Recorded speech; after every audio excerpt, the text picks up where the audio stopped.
What's happening, guys? Jay here. Welcome to Omocha Reviews, and today we're going to finally review the H&M Genobreaker Repackaged, released this November by Kotobukiya. So for those unaware, the Genobreaker Repackaged is a repackage, meaning it is a reissue but with fixes from the previous kit, which is the Genobreaker H&M. So take note, this is the Genobreaker H&M repackage. It's not a Raven version repackage, meaning this is quite different compared to the Raven version that a lot of collectors really look for. So one of the differences between this kit from the previous Raven version kit is that you won't get any figures of Van or the Organoid Shadow, and also you have a slightly different model kit here altogether. So you won't have the gold vents from the Raven version here. So one of the gold vents that I'm talking about is that the Raven version has some gold parts right here. So this one right here that's black for the repackage is actually gold for the Raven version. Another difference is that this claw here, the red armor, for the Raven version there is a black color separation here for the Raven version, but for the repackage you just get a plain red armor piece over here. So these black things that you're seeing here, such as this, and also these lines here, these are all panel lined by me. So this one's painted by me. So if you saw my showcase of this, my previous video, which I highly suggest you check out before you watch this, you will see that this is just a plain red armor piece over here. Alright, now the repackaged, if I were to put it frankly, is a very solid kit, right? In the Raven version, a lot of people complain that there are a lot of loose joints there. There are a lot of things that falls apart. That's the case for the Raven version as well as the Genobreaker H&M, the very first Genobreaker. But this run right here is really solid. Now, Kotobukiya doesn't really exactly say what they change whenever they repackage a model kit. But one thing that I can just tell you guys really quickly, I did not own a Raven version. However, I do have experience handling that because of my friends. So I know and I felt what that model kit is like. And if I just compare it with this one right here, I'm sorry I can't have it right now with me just to compare it. But the the Genobreaker H&M repackage is really solid. Actually, this thing recently fell from my tabletop all the way to my floor. That has, it's made out of tiles. So it's really incredible that when it fell down, this thing was still in one piece. And I'm actually I don't know if that was just luck or something like that. Obviously, don't try it at home. But this thing is really solid, basically speaking. Every joint here is secured. I guess my only pet peeve right here is that similar to the Genobreaker repackage, this one right here is still a little bit loose. So especially if you take out the cockpit right here, if you take that out, everything else becomes a little loose because this thing really keeps the core in place together. However, even if you compare it with the Genobreaker repackage, this thing, in my opinion, I don't know if it's just my build, but when I spent a lot of hours building this, I really wanted to make it right because I know this thing has a lot of issues. But surprisingly, everything is really solid. So one of the issues from the Raven version and the previous Genobreaker kits is that the tail is really loose for many model kit builders. So as you can see here, the tail is solid. I mean, look at that. It is super tight. You can move it like that a bit.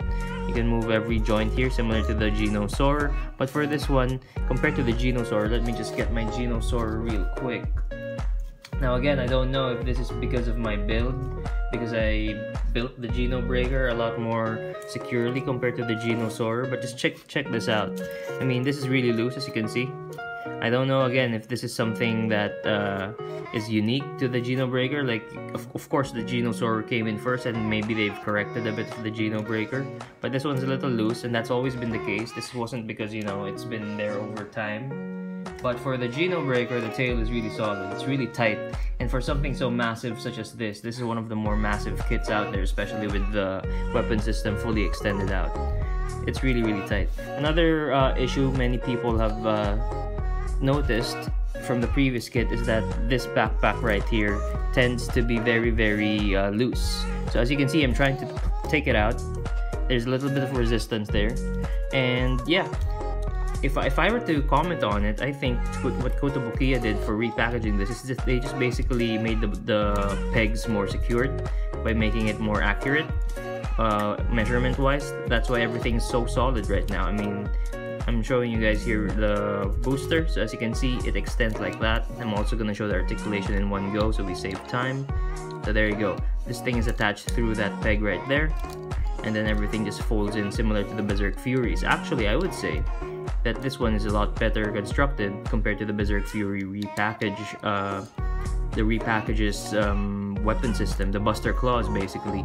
This one extends better. It feels more solid compared to the Buster Claws of the Fury extending out. So as you can see here, it's really nicely tight. You can also move this a bit. There's a full 360 degree here for maximum articulation. You can do a lot of things with this. And obviously the claws here also move and withdraw like this, and then there's like a storage piece right there, and it clips there easily like that, as you can see. There we go, very cool. And then finally, for the articulation of this, you also have the boosters, and the boosters here have a peg here. As you can see, the boosters rotate a bit like that, just like in the anime. This thing kind of extends a bit also. See, there we go. It is tight, so I think because it's tight, it is a lot better, so you won't have any falling parts right here. So far, this thing has been one of the most one of the sturdiest model kits I've built in recent memory for Zoids HMMs. So that's a very good thing.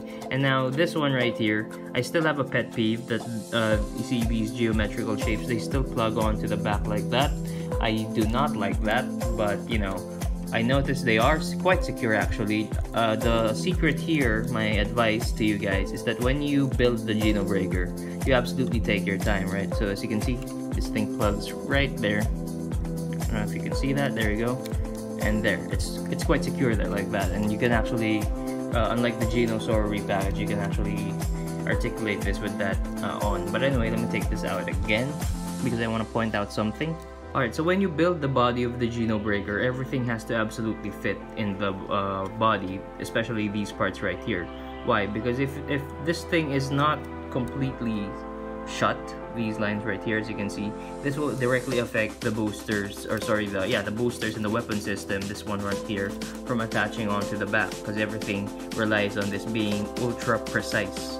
So it has to be like that. So you better make sure that this thing right here is really secured. It's really joined together. Otherwise, it's gonna be hell for everything else on the model kit. Now for the body. So the body of the Genobreaker repackage is 90% the same with the Genosaur repackage. If you guys want a more in-depth discussion on all the articulation of the body, I suggest you guys check the Genosaur repackage, because I don't really want to repeat everything here with the Genobreaker.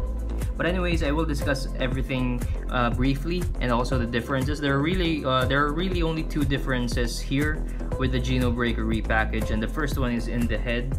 So the head obviously has no gun like the Genosaur repackage. Instead, the head has this horn, and this horn basically extends and retracts like that. It's very simple. So it's basically just like that. And then other than that, the head is exactly the same thing with the Genosaur repackage. So you've got a ball joint here that you can use to rotate the Genobreaker. You can extend the mouth obviously, and then it reveals that charged particle gun. So it's exactly the same thing as well. And then other than that, you have the eyes again. And again, if you're a beginner or you're not yet experienced, beware with the eyes of the Genobreaker. And with the same with the Genosaur. Basically, what you have to do here is you have to connect that red eyepiece right there. You have to put that all the way in. Make sure it's all the way in, because if it's not all the way in through that plastic right there, the clear part of the Genobreaker will have a hard time connecting securely. Because what happens is the red eyepiece pushes out this clear piece right here. Other than that, you also have the gun right here. So the gun basically has a connector over here, and then this this connects here rather, and this part right here usually is covered with a cap like these parts here, but instead they used it to connect the gun. So just like that. And then the gun basically, it has some articulation. You can extend this a bit like that, and then this part right here opens up a bit to reveal a sort of, I don't know, a missile pod or something, and then just goes back in like that. So let me just connect the gun here real quick. What else? Other than that, everything's really the same. I mean, the legs, the arms, also the core. So you've got the cockpit here and the Zoid core. So there's the pilot, it's a regular pilot. And then everything else is the same for the Genobreaker, especially the tail as well. So the tail is exactly the same thing. You will need some tweezers eventually if you keep on changing the pose of the tail. So, and it does pop off like that. This is the same problem with the Genobreaker. The armor does pop off like that, as you can see. But yeah, what I'm trying to do is I'm trying to open this out. Again, if you saw my showcase of the Genobreaker, you will see this with one of the poses that I did. But yeah, you get those two parts right there, and it basically repeats itself until everything opens up for it to launch a charged particle cannon. Now, other than that, it's basically that. What I want to talk about next are the issues of the kit. There aren't a lot of issues, which is a good thing. Build wise, one of the things I hate the most about this is, let me just show it to you guys real quick. Take this out. So this part right here, this is not unique to the breaker. The Soarer also has this. It basically goes up and down like that, and as you can see, what's going on here basically is this red armor right here. It's connected to that black piece of plastic right there. I don't know if you can see it, but there's a black piece of plastic right here. But the thing is, this black, it connects through a peg, and it's basically a two-layer peg. So there's a red plastic piece right here, right? And then you also get the black one. And what you basically do is there's a small peg that you have to insert, and everything must be properly aligned. So there's a sort of like an alignment that you have to do, and it's really kind of hard to connect everything together through that peg, at least for me. But if you take your time, you will get it. But unfortunately for me, it took like almost an hour for just one side, so it was quite hell to build. Again, here's the Genobreaker HMM repackage with the weapon system all together. Basically, again, to reiterate, the joints here are very tight. There are very few issues with this. It is quite tough to play around, but that's mostly given its massive size. But otherwise, when you just carry this around, you can feel a sense of security when you're handling this. As you can see, I'm just nonchalantly handling the Genobreaker, and everything is just the same. See that? Cool. But yeah, this thing is really secured. As for how it stands, it does lean a bit to the front, but I think you can adjust the legs even better than I do. So overall, I would rate this probably a 9.5 out of 10, honestly. In terms of the paint or the color of the kit, I don't think you would need to change the red. Honestly, the red is really accurate to the anime. What you will need to do, however, in my opinion, is that it will really benefit from panel lining. As you can see here, I panel lined this part right here, everything here, because if you don't panel line it, at the very least, the weapon system, it does tend to look plain for the Genobreaker. I'll also plan to panel line the claws here. In the box art, this one right here is silver. There's a silver inner part right here that I will plan to paint eventually.